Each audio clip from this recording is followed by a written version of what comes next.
In this video, I'm going to show you how to change your Firefox home screen content in just a few simple steps. If you want to customize your Firefox new tab page so it shows the things you actually want, like wallpapers, shortcuts, widgets, or recommended stories, this guide is for you. It's quick, easy, and you don't need any special tools or extensions. If this tutorial helps, please hit the like button and subscribe for more simple tech tutorials. Alright, let's get started.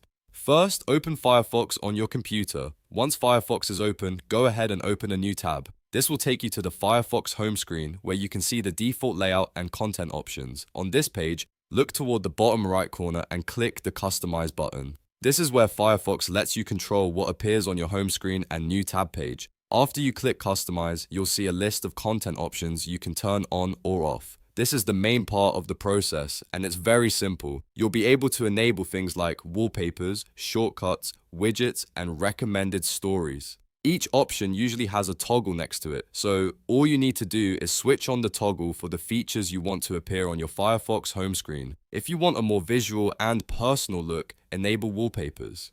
This will let Firefox show background images on your start page. If you want quick access to the websites you visit most often, turn on shortcuts. If you like extra useful information right on the home screen, enable widgets.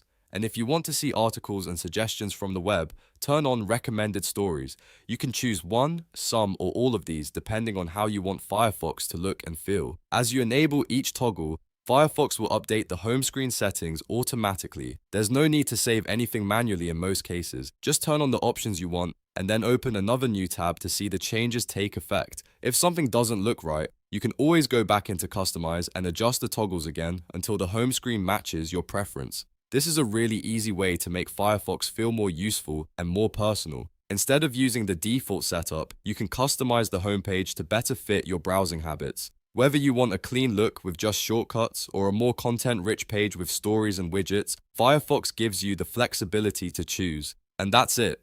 You now know how to change Firefox home screen content. It only takes a minute, and once you know where the Customize button is, it becomes very easy to update anytime you want. If this video helped you out, make sure to like the video, subscribe to the channel, and turn on notifications so you don't miss the next tutorial. Thanks for watching, and I'll see you in the next one.